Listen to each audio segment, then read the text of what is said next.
Kes COVID-19 paling rendah hari ini sejak pelaksanaan PKP. Wanita ditemui terapung selepas 1 jam dilihat bersenam.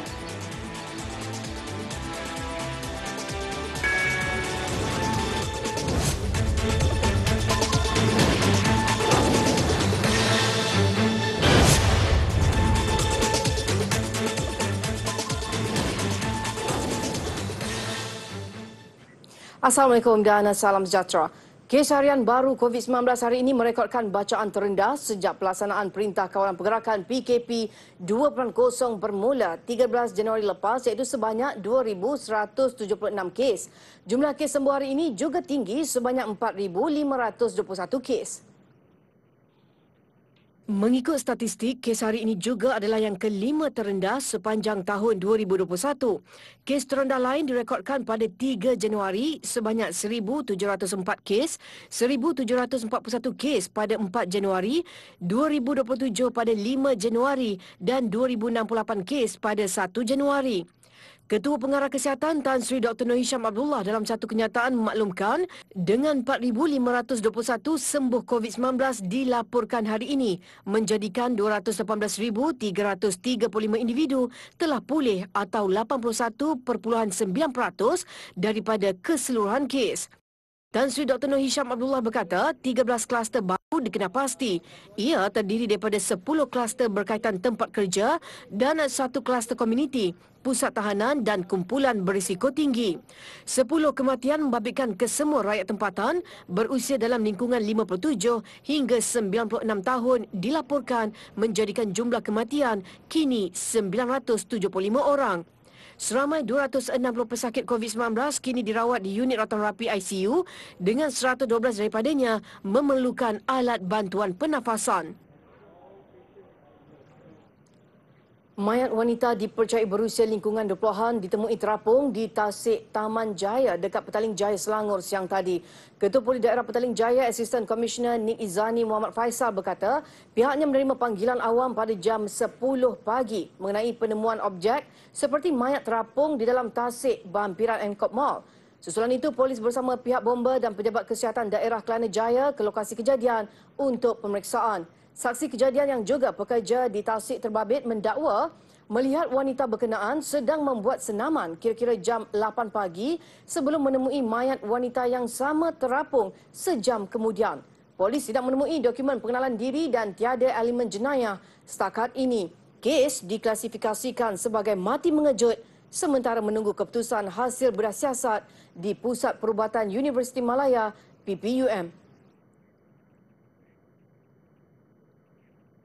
Lembaga Pembangunan Industri Pembinaan Malaysia CIDB mengarahkan 15 tapak pembinaan di seluruh negara ditutup selepas didapati tidak mematuhi prosedur operasi standard SOP Perintah Kawalan Pergerakan PKP. Menteri Kanan Kerja Raya Datuk Seri Fadilah Yusof berkata notis penutupan diberikan selepas mendapati penempatan pekerja di tapak pembinaan terbabit tidak mematuhi Akta 446, tiada penjarakan fizikal dan pekerja tidak memakai pelitup muka. Menerusi kenyataan medianya, beliau menggesa kontraktor yang mendapat kebenaran beroperasi dalam tempoh PKP mematuhi SOP sepenuhnya di tapak pembinaan dan penempatan pekerja bagi mengelakkan jangkitan dan penularan wabak COVID-19. Datuk Seri Fadilah turut mengarahkan CIDB mempergiatkan pemeriksaan SOP di tapak pembinaan di seluruh negara untuk memastikan pematuhan. Tindakan tata tertib boleh dikenakan terhadap kontraktor yang ingkar dan boleh mengakibatkan pendaftaran mereka dibatalkan atau digantung.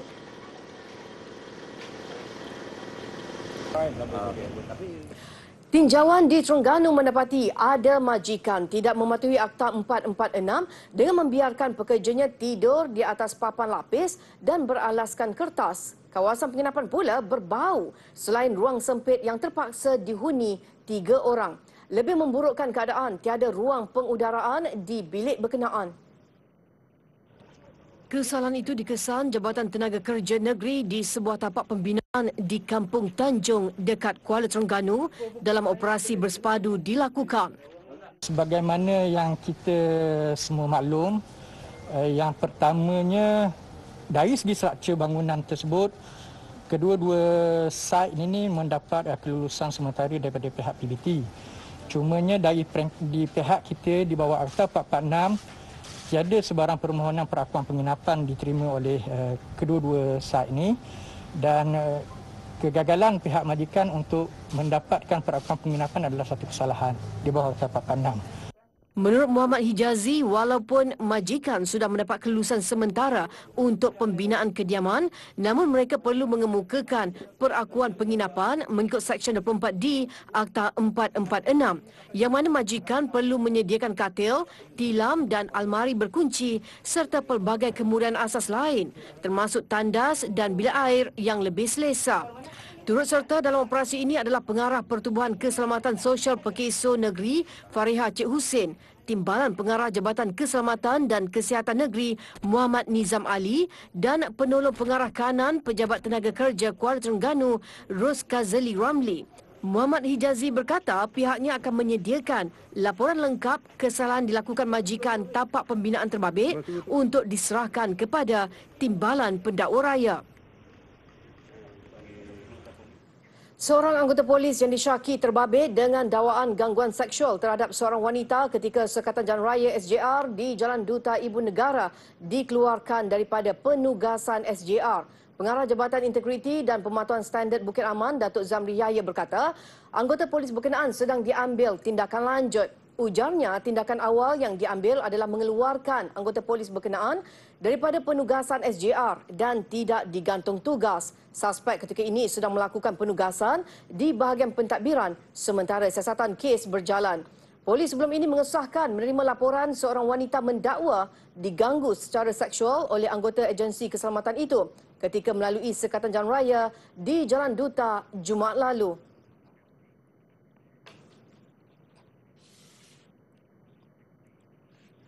Suruhanjaya Komunikasi dan Multimedia SKMM menasihatkan orang ramai agar tidak terpedaya dengan gimik pemasaran laman pencarian teman, terutamanya aplikasi Sugarbook yang sedang disiasat kerana didakwa mempromosikan gaya hidup tidak bermoral. Selain itu, siasatan juga sedang dijalankan terhadap pelbagai aplikasi lain yang menawarkan perkhidmatan pencarian teman dalam talian.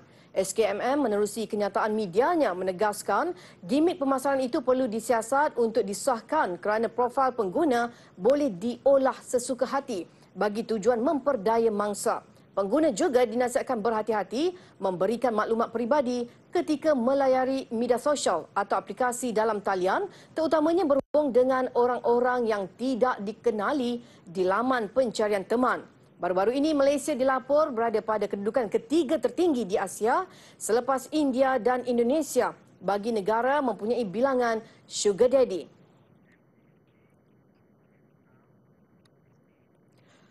Kongres Kesatuan Sekerja Malaysia MTUC mendesak kerajaan memperbaiki segera pelaksanaan pengajaran dan pembelajaran di rumah PDPR bagi mengelak jurang pendidikan di negara ini menjadi semakin besar. Susulan itu, Setiausaha Agungnya Kamarul Baharin Mansur berkata, Kementerian Pendidikan perlu meneliti semula keupayaan sesebuah keluarga, terutama daripada golongan B40 dan keluarga luar bandar yang berdepan masalah ketika pelaksanaan PDPR. Menerusi satu kenyataan, jelas beliau mengikut rekod Pertubuhan Keselamatan Sosial Pekeso, kadar pemberhentian kerja sepanjang Perintah Kawalan Pergerakan PKP sangat tinggi. Ia boleh dijadikan petunjuk mengenai keupayaan sesebuah keluarga dalam menghadapi PDPR. Beliau berkata golongan ibu bapa dalam kalangan B40 tidak mungkin dapat menyediakan peranti untuk PDPR kerana keutamaan mereka adalah menyediakan makanan kepada keluarga. Justru MTUC berharap penilaian dan pelaksanaan sistem pendidikan di negara ini mengambil kira semua golongan rakyat. Jika pelaksanaan PDPR kali pertama menyebabkan masalah kepada golongan rentan, MTUC mendesak kerajaan memperbaikinya dan mencari penyelesaian tuntas sebelum PDPR kali kedua dilaksanakan.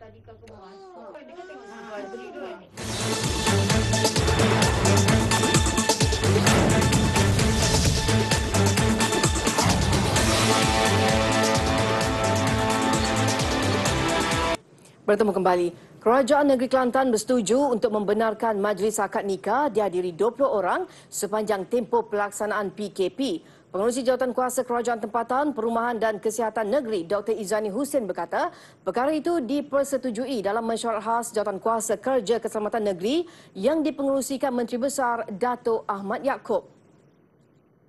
Sebelum ini, majlis akad nikah hanya 7 orang dibenarkan hadir. Kita mohon kepada Jabatan Hayat Agama Islam untuk kita buka sikit kepada angka 20 orang. Maknanya 10 orang sebelah kedua pihak untuk majlis akad nikah sahaja. Adapun majlis kenduri perkahwinan masih lagi tidak dibenarkan. Mengenai perkembangan 41 calon CJ Pelajaran Malaysia SPM di sebuah sekolah asrama di Machang yang disahkan positif COVID-19 semalam, Dr. Izani berkata jumlah kumulatif terkini membabitkan kluster Pangkal Canggung itu adalah sebanyak 64 kes melibatkan pelajar, ibu bapa serta warga sekolah. Setakat ini seramai 259 individu merupakan kontak rapat kepada mereka yang positif COVID-19 telah menjalani ujian saringan. Majlis Agama Islam Selangor melancarkan sistem e-Faraid MAIS bagi membolehkan masyarakat Islam di negeri terbabit menguruskan harta pusaka dengan mudah dan pantas secara dalam talian. Sistem berkenaan adalah satu sistem yang dibangunkan merangkumi penawaran perkhidmatan pengurusan harta pusaka, kaedah pengiraan secara faraid dan pengurusan fail serta pelaporan untuk pegawai yang mengurus. Pelancaran e-Faraid MAIS disempurnakan pengerusinya Tan Sri Abdul Aziz Muhammad Yusof menerusi aplikasi Zoom Meeting siang tadi. Dalam satu kenyataan, setiausahanya Ahmad Syahir Makhtar berkata, sistem itu adalah yang pertama seumpamanya diperkenalkan Majlis Agama Islam Negeri. Menariknya, menerusi sistem itu, pengguna dibekalkan dengan kalkulator pengiraan faraid atau K-Faraid MAIS bertujuan mendidik masyarakat untuk memahami kaedah pengiraan dan pembahagian harta pusaka. Selain itu, menerusi e-Faraid MAIS, pengguna hanya perlu memilih perkhidmatan yang dikendaki seperti permohonan penembusan, permohonan pusaka tiada waris, permohonan urus pusaka dan permohonan pembelian. Pelaksanaannya dilakukan dengan telus, adil dan profesional mengikut hukum syarak kepada ahli waris. Majlis Agama Islam Wilayah Persekutuan Mawib memperuntukkan 1.34 juta ringgit bagi pelaksanaan Dapur It'am 3.0 membabitkan 56 buah masjid dan surau terpilih. Menteri di Jabatan Perdana Menteri Datuk Seri Dr. Zulkifli Muhammad Al-Bakri berkata, pelaksanaan Dapur It'am yang berkonsepkan kitchen soup itu dijangka memberi manfaat kepada lebih 130,000 golongan sasar. Melalui kerjasama penuh Persatuan Penghantar P-Hailing Malaysia atau Penghantar, juada akan dihantar terus ke rumah asnaf B40, orang jalanan dan barisan hadapan. Menerusi perkongsian di Facebooknya, beliau menjelaskan Kerajaan Persekutuan melalui agensi agama di bawah tanggungjawabnya sentiasa berusaha memastikan sekurang-kurangnya terdapat makanan terhidang di atas meja golongan sasar. Menariknya, ujar beliau, Dapur It'am mendapat kerjasama daripada kumpulan Facebook Suami Masak Apa Hari Ini dan Fendi Destinasi TV. Mereka yang berminat untuk turut serta dialu-alukan, apatah lagi menjelang Ramadan.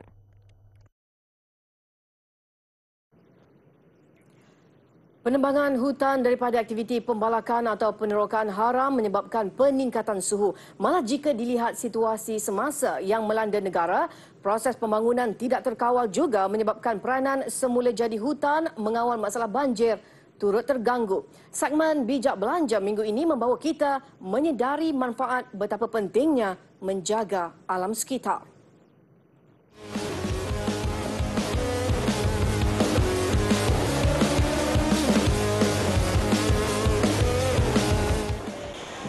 Isu penerokaan hutan bagi tujuan pembangunan bukan sesuatu yang luar biasa. Namun jika tidak dikawal, ia akan membawa kesan negatif. Ia termasuk risiko banjir besar berlaku kerana aktiviti pembersihan hutan yang dibiar berterusan tanpa sistem tadanan air sebagai pelampung. Hutan sering dijadikan sebagai sumber pendapatan kepada kerajaan negeri kerana terdapat beberapa negeri masih terdapat kawasan hutan yang begitu agak luas, tetapi walaupun kita mempunyai hutan yang luas, tapi kalau tidak diuruskan dengan baik, tidak mustahil satu hari nanti kawasan hutan kita akan musnah dan akan menjejahkan sumber pendapatan negeri. Malah ada kawasan hutan paya bakau dimusnahkan untuk dijadikan padang golf.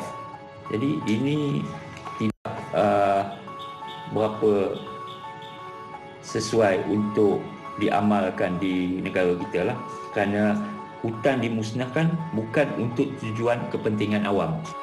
Di Pahang, Menteri Besarnya Datuk Seri Wan Rosdiwan Ismail sebelum ini memaklumkan kerajaan negeri mengenal pasti kira-kira 2,531 hektar hutan simpanan kekal di negeri itu diteroka secara haram. Manakala di Kedah pula, Pengarah Jabatan Perhutanan Negeri Roslan Rani mendedahkan kira-kira 32 hektar kawasan hutan simpan kekal di negeri itu diteroka dan dijadikan kawasan kebun serta pembalakan tanpa kebenaran. Bagi penanaman pokok di kawasan berhutan di Malaysia, memang ada dinyatakan dengan jelas dalam syarat-syarat pengusahahasilan hutan, terutamanya yang menggunakan kaedah sistem tebangan memilih, iaitu Selective Management System. Ini bermakna pihak kontraktor ataupun pelesin perlu menanam semula pokok apabila telah selesai melakukan kerja-kerja usaha hasil. Tambahnya, walaupun penanaman semula pokok wajar dilakukan, perkara itu mengambil masa untuk hutan pulih. Dan pada masa sama, keadaan muka bumi di kawasan berkenaan sudah berubah. Segmen Bijak Belanja, TV9.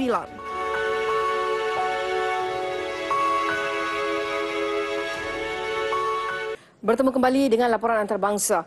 Tanah runtuh di Pulau Jawa, Indonesia meragut sekurang-kurangnya 2 nyawa. Manakala puluhan penduduk dilaporkan hilang dipercayai tertimbus. Tanah runtuh berlaku selepas hujan lebat berlarutan sejak beberapa hari lalu. Sebaik menerima maklumat, pasukan penyelamat terus ke lokasi kejadian iaitu di perkampungan Selopuro di daerah Nganjuk.